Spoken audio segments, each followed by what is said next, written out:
하나님, 한 주간 우리의 삶을 지켜보아해 주시고 이 시간 다시 주님 앞에 나와 공동체가 함께 예배드리게 하시니 감사합니다. 주님, 우리는 여전히 연약하고 실수투성이이고 하나님의 긍휼이 필요한 존재들입니다. 우리의 연약한 모습 그대로 하나님 앞에 나아갑니다. 예수 그리스도의 보혈로 덮어주시고 이 예배를 통해 선포되는 말씀을 통해 성령의 역사를 통해 우리를 어루만지시고 회복시키시며 우리의 더러운 부분들, 회개해야 될 것들은 비춰주시고 끄집어내시고 우리가 회개하고 고백할 때 용서하시며 우리 각자 삶 속에 나아갈 길들이 하나님의 말씀을 통해 선포되어지고 우리의 마음의 강건함으로 다가오는, 그래서 우리의 삶의 변화가 지금 이 자리에서부터 시작되는 그런 은혜를 우리에게 허락하여 주시옵소서. 예수님의 이름으로 기도합니다. 아멘. 여러분, 화면에 나오는 그 영화들 5가지가 있는데요. 이 영화들을 보고 공통점이 뭔지 한번 찾아보십시오. 첫 번째는 쥬라기 공원이 있고, 두 번째는 터미네이터가 있고, 세 번째는 트랜스포머가 있고, 네 번째는 혹성 탈출이 있고, 다섯 번째는 친구가 있습니다. 무슨 공통점이 있을까요? 한국 영화, 미국 영화도 아니고 액션 아닌 것 같고, 괴물, 하긴 친구에도 괴물이 나오겠네요. 많이 묵었으니까. 많이 묵었는데도 바로 죽지 않는 괴물. 이 영화들의 공통점은 원작들이 너무 히트를 많이 쳐서 이 시퀄이라 그러죠. 속편들이 나온 영화들입니다. 그런데 그 속편들이 하도 형편이 없어서 괜히 만들었다. 오히려 원작이 손해를 보는 그런 영화들입니다. 자, 물론 영화를 좋아하시는 분들, 터미네이터 2는 길이 남을 만한 명작 맞습니다. 3와 4, 5 이게 문제인 겁니다. 노여움을 푸시고. 제임스 카메론을 좋아하시는 분들은 지금 불고 나려고 그래요. 속편은 괜히 만들었다. 우리가 지난 한 주간 전주부터 요나서를 읽었습니다. 그리고 월요일에 끝이 났는데요. 어쩌면 요나서가 이런 부류의 성경책이 아닐까, 이야기가 아닐까, 그런 생각을 해봤습니다. 요나서 1장부터 3장까지의 우리의 내용을 다시 한번 정리해보면 1장에서는 하나님이 요나에게 명령하시죠.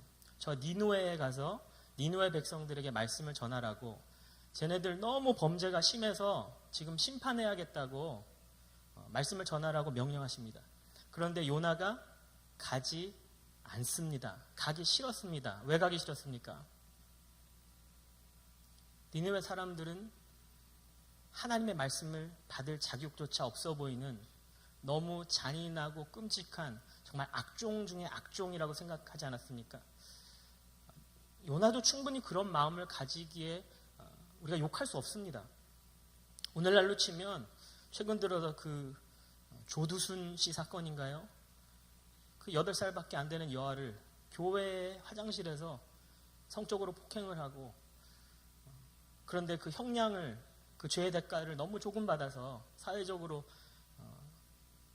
아주 시끄러웠는데, 마치 그런 범죄자들이 가득거리는 곳에 가서 네가 그 사람들의 변호를 맡아서 형량을 최대한 줄여줘라, 아니 면책을 받게 해줘라, 그런 소리로 들렸을 것 같아요. 요나에게 우리 민족을 역사적으로 그렇게 힘들게 하고 우리의 처자들을 그렇게 짓밟아버린 그 원수에게 하나님의 말씀을 증거하고 그들의 심판을 막아보라고. 그래서 아예 반대편으로 도망가지 않습니까? 다시스로. 그러자 하나님이 그 배를 타고 가는 길에 풍랑을 일으켜서 바다에 빠집니다. 2장으로 들어가 보면 그 바다에 빠져서 허우적거리면서 정말 죽음 앞까지 가죠, 요나가. 그리고 그곳에서 하나님을 다시 찾고 불순종에 대해서 회개를 하고 하나님을 부르짖고, 하나님은 미리 준비하셨던 큰 물고기, 그 물고기를 통해 요나를 구원하시지 않습니까? 그 물고기가 요나를 삼키고 뱃속에서 3일 동안, 참 그 상징적인 기간이죠. 3일 동안 뱃속에 있다가 안전한 육지에 뱉어서 요나가 살아나는. 그리고 3장에 가서 하나님이 그 못다한 사명을 다시 주시잖아요. 너 니느웨로 가라.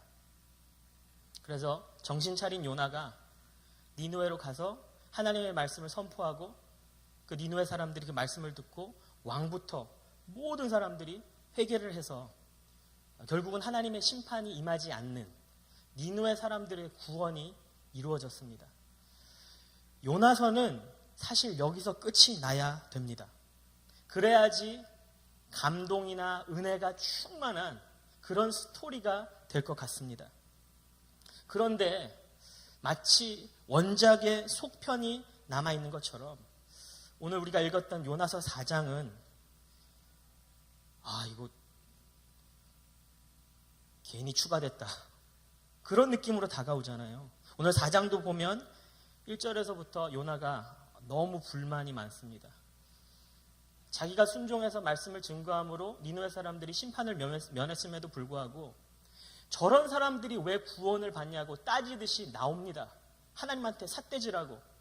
그리고 나는 여기 더 이상 못 있겠다. 그래서 성읍에서 나와서 성읍이 멀리 보이는 곳에다가 초막을 짓고 거기서 지켜보는 거죠. 어떻게 너희 잘 사나 한번 두고 보자. 그런데 하나님이 그 방 넝쿨을 이렇게 지어주셔가지고 그 뜨거운 햇빛도 피하게 해주시고 좀 시원하게 해주시니까 또 곳의 기분이 좋아가지고 아이고 좋네. 그러다가 다음날 또 하나님이 벌레를 보내셔서 그 방 넝쿨을 다 없애버리시니까 또 화가 나가지고 아이고 죽겠다고 화를 내고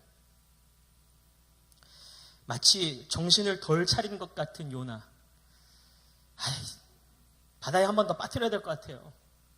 그런 요나와 하나님 사이에 오가는 대화가 우리는 정말 사실 찝찝합니다. 그리고 뭔가 거북하고 의아하고 아쉬운 결말처럼 다가옵니다. 저만 그랬나요? 여러분 안 그렇습니까? 그럼에도 불구하고 이 요나사가 3장에서 끝나지 않고 4장에까지 오는 이유는 4장에 와서야 하나님의 속마음이 드러나기 때문이죠. 10절과 11절 말씀을 보면 주님께서 말씀하셨다. 네가 수고하지도 않았고 네가 키운 것도 아니며 그저 하룻밤 사이에 자라났다가 하룻밤 사이에 죽어버린 이 식물을 네가 그처럼 아까워하는데 하물며 좌우를 가릴 줄 모르는 사람들이 12만 명도 더 되고 짐승들도 수없이 많은 이 성읍 니느웨를 어찌 내가 아끼지 않겠느냐. 그러니까 하나님은 지금 자기의 본심을 드러내시는데 뭐라 그러시냐면 야 너는 요나야 너는 네가 직접 만들지도 않은 그 방넝쿨 때문에 그렇게 기뻐하기도 했다가 또 없어지니까는 슬퍼하고 화도 내지 않았냐? 그만큼 그 방넝쿨이 너에게는 소중했기 때문 아니냐? 니느웨 사람들을 바라보는 내 마음도 마찬가지다. 그 니느웨 사람들 너에게는 천하의 원수이고 둘도 없는 나쁜 민족일지 모르겠지만 적어도 나한테는 내가 직접 만든 소중한 창조물이고 내 구원의 대상들이다. 그렇게 지금 말씀하시거든요. 그래서 요나서의 포인트는 요나가 반항했다가 하나님이 때리시고 다시 돌아왔다. 이것이 아니라 니느웨 사람들까지도 구원받을 자격이 없는 사람들까지도 품고 사랑하셔서 그들에게 구원을 베풀기 원하시는 하나님의 마음과 그런 하나님의 마음을 몰라도 너무 모르는 요나와 그런 요나를 당신의 구원 사역에 구원 역사에 사용하시는 하나님이라는 것입니다. 그래서 오늘 본문 말씀이 이 요나의 모습을 통해서 우리에게 보여주고자 하는 것은 하나님의 구원을 경험하고 하나님의 말씀에 순종한다고는 하지만 여전히 하나님의 마음은 너무너무 모르는 그런 저와 여러분의 모습입니다. 우리가 그렇지 않습니까? 저희 집에 아이가 셋인데 큰 아이가 9, 둘째가 8, 막내가 이제 2돌이 막 지나는데요. 셋이 같이 있을 때 막내가 늘 말썽이거든요. 그래서 막내에게 어쩔 때는 맴매를 들어야 됩니다. 그러면 제가 어떻게 해서든지 이 아이가 아빠 잘못했다고 봐달라고 그 일종의 회개, 그것을 보고 싶어서 일부러 보란 듯이 큰 소리로 이제 이러죠. 예건이 맴매야겠네. 맴매가 어딨지? 맴매가 어딨지? 그럼 우리 큰딸은 아빠의 마음을 너무 잘 알아요. 참 성숙해요. 그래서 아빠의 작전에 동조를 합니다. 우리가 치고 짠 것도 아닌데. 예건아, 아빠가 지금 맴매 들러간대. 너 빨리 아빠한테 잘못했다 그래. 빨리 자리에서 앉아. 그럼 제가 막 맴매 찾으러 다니면서도 역시 우리 큰딸. 그런데 우리 둘째 모세는 아직 아버지의 마음을 그렇게까지 이해는 못해요. 그래서 맴매 어디 있지? 그러면 우리 모세는 아빠, 제가 그 어디서 본지 알 것 같아요. 잽싸게 가가지고 또 숨겨놓은 것도 찾아와요. 우리는 하나님의 마음을 너무 모른 채 그저 순종하곤 합니다. 돌아오는 목요일이 수학 능력 시험일이잖아요. 우리 수험생들, 우리 청년들 가운데도 제법 있는데 지난 1년 동안 너무 고생하셨습니다. 정말 그동안 그 노력한 과정 그리고 그 수고의 결과가 하나님 은혜 가운데 고스란히 잘 열매 맺었으면 좋겠어요. 그런데 그날 당일 우리 교회 예배당은 물론이거니와 대한민국의 모든 교회 그리고 모든 종교 시설에는 부모님들의 발걸음이 끊이지 않을 겁니다. 아마 기도하고 또 기도하고 또 기도하실 거예요. 그런데 제가 궁금한 게 그 기도의 내용 속에 그리고 우리 수험생들 본인들의 기도의 내용 속에 어떤 기도가 더 많을까? 굳이 두 가지의 부류의 기도로 나누자면 첫째, 수능의 과정을 통한 하나님의 뜻과 마음을 구하는 기도가 더 많을까? 아니면 둘째, 수능의 결과를 통한 나의 바램과 소망을 관철시키는 기도가 더 많을까? 물론 우리가 시험을 잘 치르고 좋은 성적을 낼 수 있도록 하나님 지혜를 주세요, 집중력을 주세요, 건강을 주세요, 내가 공부한 것만 나오게 해주세요. 하나님의 도움을 구하는 것 당연한 겁니다. 구해야죠. 나의 노력과 의지로만 하는 것이 아니니까. 그런데 우리가 조심해야 될 것은 많은 경우에 우리의 기도 속에는 나만 잘 쳐야 된다. 적어도 남들보다 내가 요만큼은 더 잘 쳐야 된다라고 하는 전제가 깔리기 쉽습니다. 왜냐하면 이게 상대평가지 않습니까? 남들도 다 똑같이 잘 치면 나는 망하는 겁니다.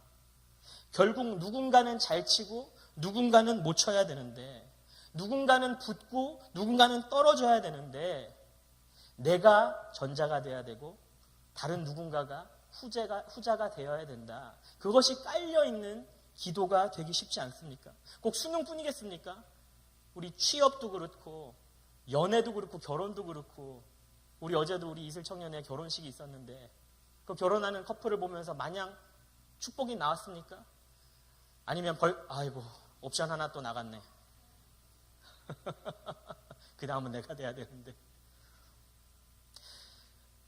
하나님, 물고기를 통해서 나를 구원해 주신 것 감사합니다.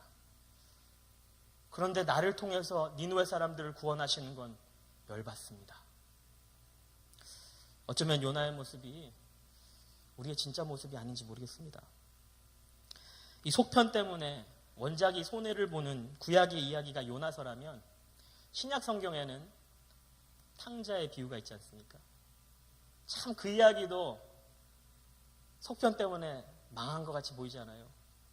누가복음 15장에 보면 예수님이 돌아온 탕자의 비유를 말씀하시는데 어느 아버지에게 큰아들 작은아들 두 아들이 있었는데 이 작은아들이 아버지 버젓이 살아계시는데 자기 유산 달라고, 다시 말하면 아버지 빨리 돌아가시라는 거랑 마찬가지죠. 자기에게 줄 유산 미리 달라고.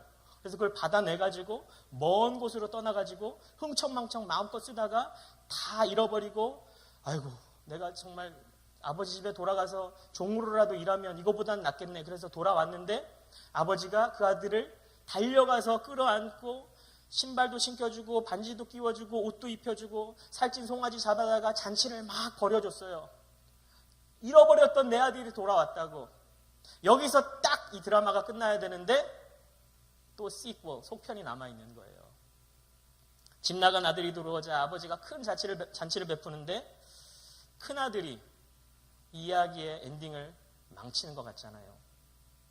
마치 이 니느웨의 구원이 못마땅해가지고 그냥 나와서 멀찌감치 성 밖에서 그냥 째려보고 있는 그 요나처럼 이 큰아들도 화를 내면서 아버지의 잔치에 들어가지 않습니다. 큰아들이 화가 난 이유가 뭡니까? 우리는 그 마음을 너무나 잘 알잖아요. 왜냐하면 우리가 큰아들들이잖아요. 큰아들이 화가 나는 이유는 아버지가 너무 불공평한 거예요.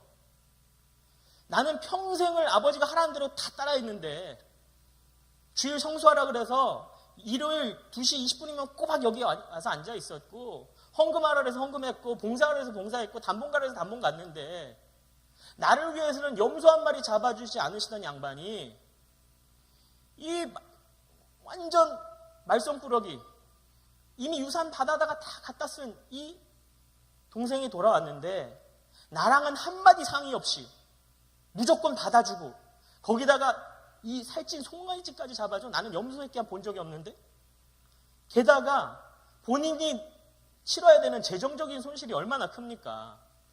그 당시에 이 아들들이 유산을 나눠 가질 때 장남은 나머지 아들들의 2배를 받게 돼 있었거든요. 그러니까 큰아들과 작은아들이 있었으면 아버지의 유산이 100이었으면 66이 큰아들 거고 작은아들은 33 가지고 벌써 간 거예요. 먼 나라로.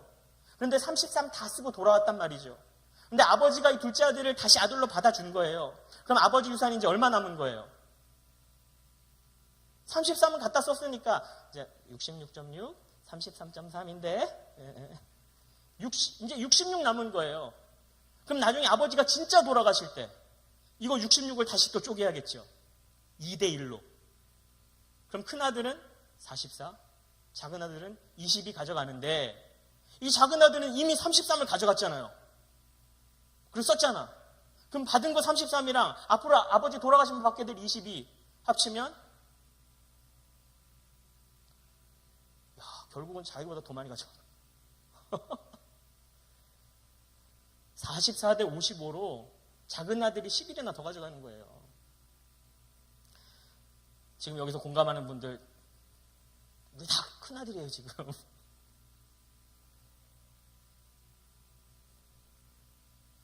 나는 1년 내내 예배도 안 빠뜨리고 심지어는 목장 모임도 열심히 나가서 수능을 준비했는데 1년 내내 교회는 콧배기도 보이지 않던 애가 나보다 시험도 덜 잘 치고 더 좋은 대학 갔다.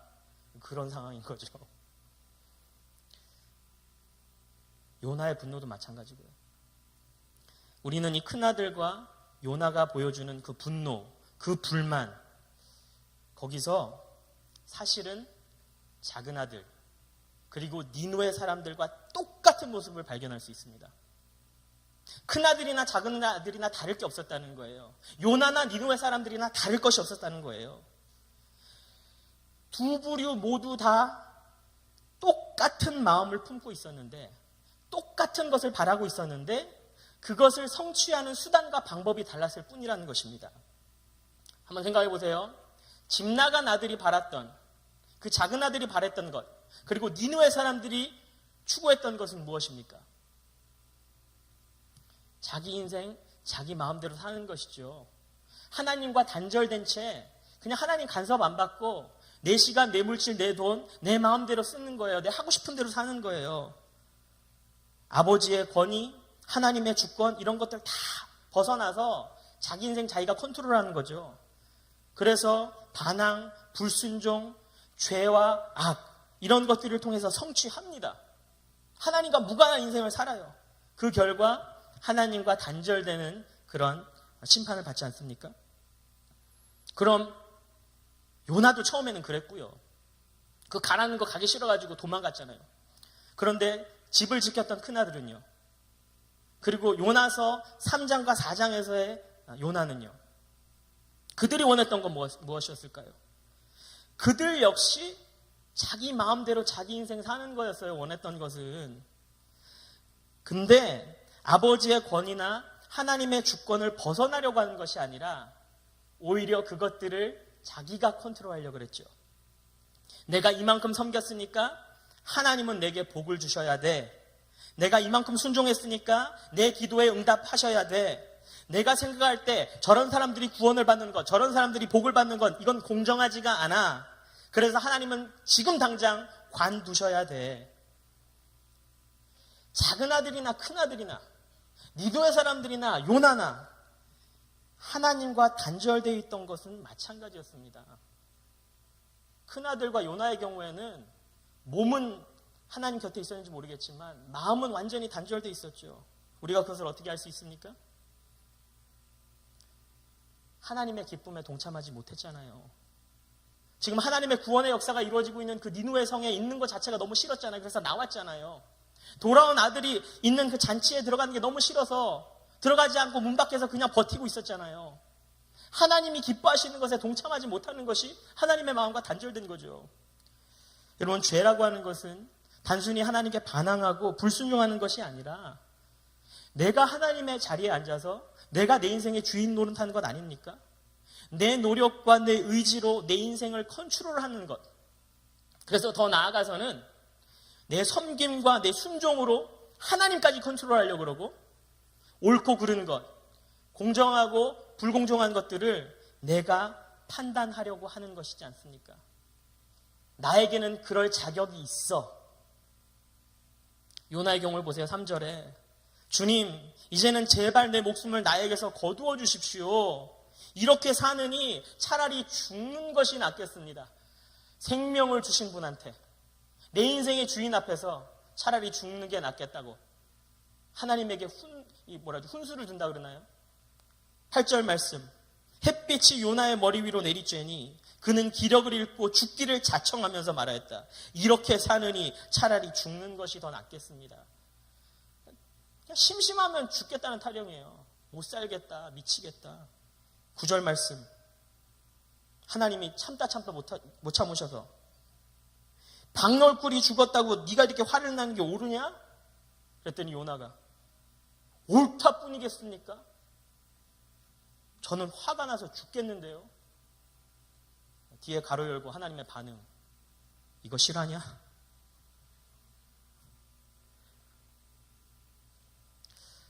지금 우리의 신앙생활 한번 돌아봤으면 좋겠습니다. 여러분, 하나님으로부터 무언가를 얻어내기 위해서 순종하십니까? 아니면 하나님 당신을 얻었기 때문에 순종하십니까? 하나님의 주권이 내 삶을 컨트롤하고 있습니까?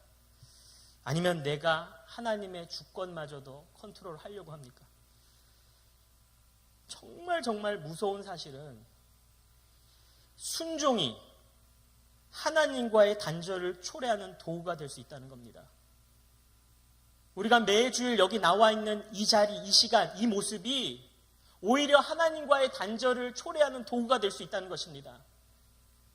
큰아들은 아버지의 잔치에 참여하지 못하고 집 밖에 서 있었습니다.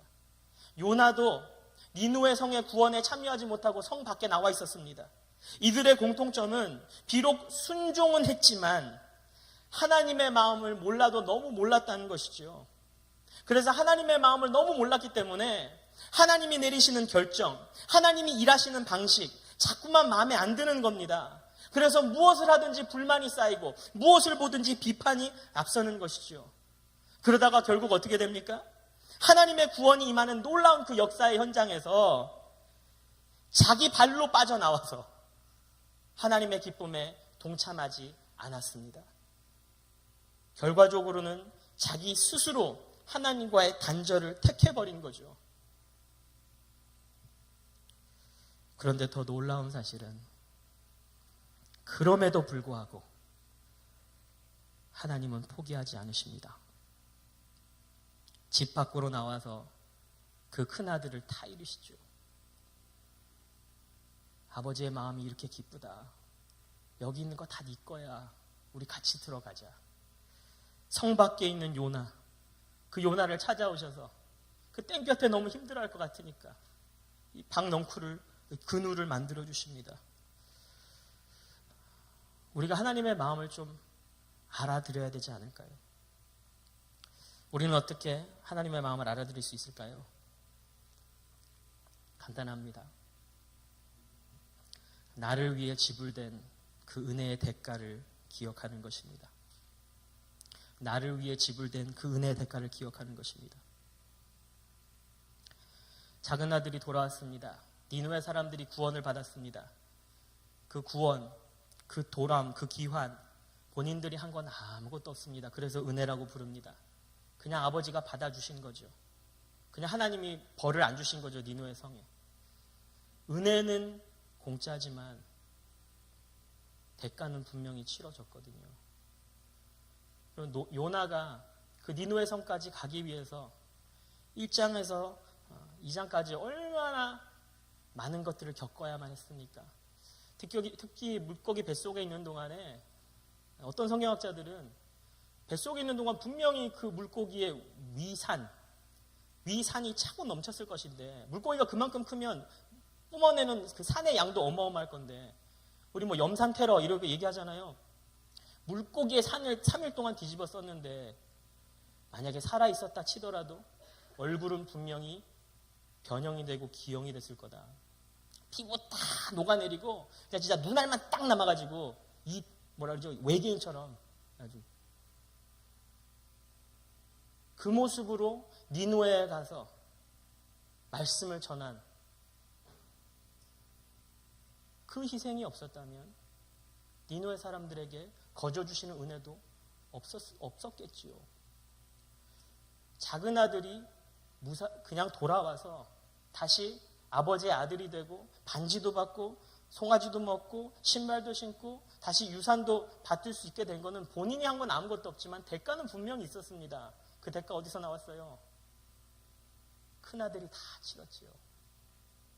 자기 신발도 내준 거고 자기 반지도 내준 거고 자기 유산 66을 다시 나눈 것 아닙니까?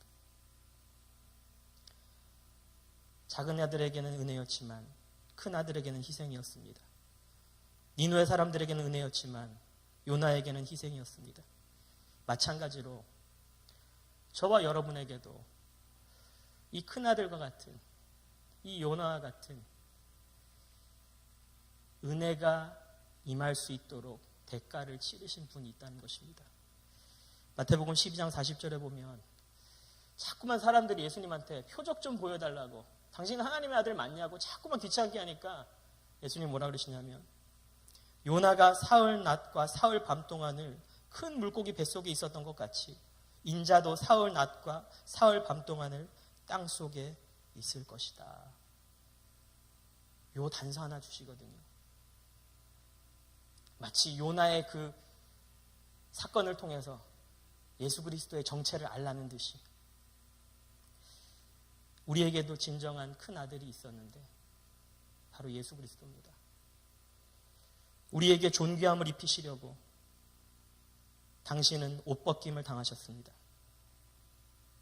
우리가 하나님께 붙잡힌 바 되게 하시려고 당신은 버림을 당하셨습니다. 우리에게 생명을 주시려고 당신은 죽음을 택하셨습니다. 우리가 아버지의 집으로 돌아갈 수 있도록, 우리가 하나님의 천국 자체에 참여할 수 있도록 그 대가로 예수 그리스도의 그 피가 흘려졌음을 우리는 믿고 붙잡아야 합니다. 그래서 지난 주일날 우리가 성찬식을 하지 않았습니까?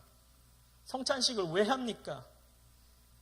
날 위해 찢기신 그 그리스도의 몸, 날 위해 흘리신 그 그리스도의 피를 우리가 일상 속에 하루하루 살아가면서 너무나 쉽게 잊어버리니까, 너무나 쉽게 놓아버리니까 그 떡과 잔을 통해서 우리가 다시 기념하고 기억하려고 하는 것 아닙니까? 여러분, 복음의 본질은 바로 그것입니다. 아버지의 집을 떠난 그 작은 아들, 혹은 자기 마음대로 여러 사람 힘들게 하면서 살아가던 그 잔인한 니느웨 사람들, 그 사람들이 바로 우리였습니다. 또한 이미 그 구원의 능력은 경험했지만 집 밖에 서서 아버지의 잔치에 불참하는, 성 밖에 나와서 어떻게 잘 살아 한번 지켜나 보자 하고 있는 그 요나 또한 우리였습니다. 그런 우리가 아버지의 집으로 다시 돌아갈 수 있도록, 그 구원의 역사 현장에 다시 들어갈 수 있도록, 하나님과 함께 즐길 수 있도록 예수 그리스도께서 십자가에서 그 대가를 치르신 것, 그것이 복음의 메인 테마입니다.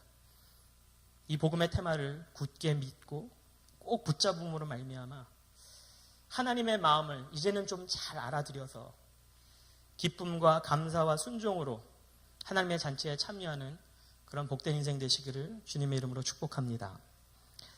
우리 말씀을 맺겠습니다.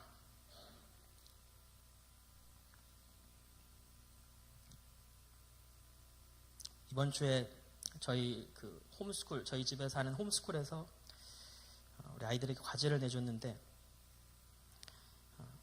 너를 화나게 하거나 슬프게 하는 것 써봐라, 기쁘게 하는 것 써봐라, 걱정하게 만드는 것 써봐라, 그리고 네가 바라고 기도하는 것 써봐라. 우리 아이들에게 시켰는데, 저희 둘째 모세가 쓴 답이 재미있어서 한번 공개하려고 합니다.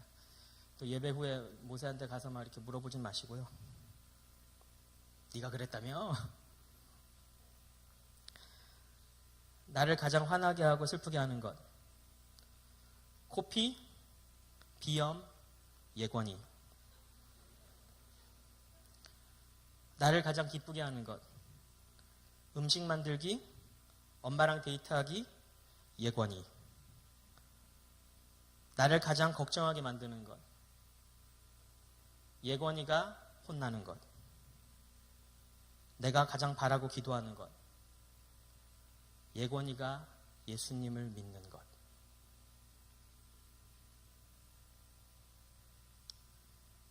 참 몇몇 찾으러 돌아다닐 때는 아버지의 마음을 그렇게 모르는 녀석인데 이렇게 썼더라고요. 우리가 다음 주일날 청년교회에서는 목장별로 VIP들을 초청할 텐데요. 우리가 이거 왜 매번 할까요? 이제는 막 짜도 안 나오는 그 명단을 왜 자꾸만 만들려고 할까요?